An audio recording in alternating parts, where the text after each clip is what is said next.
మనిషి ఎదగాలంటే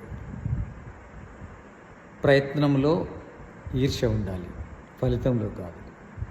ఒక వ్యక్తిని చూసి ఫలితంపై ఈర్ష్యపడకూడదు. అతని ప్రయత్నంలో ఈర్ష్యపడవచ్చు. అంటే స్పర్ధ, పోటీ.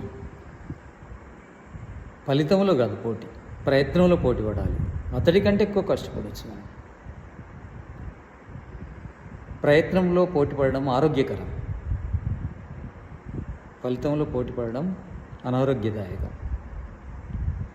కనుక మనం ఒక వ్యక్తి ఎదుగుదలను చూసి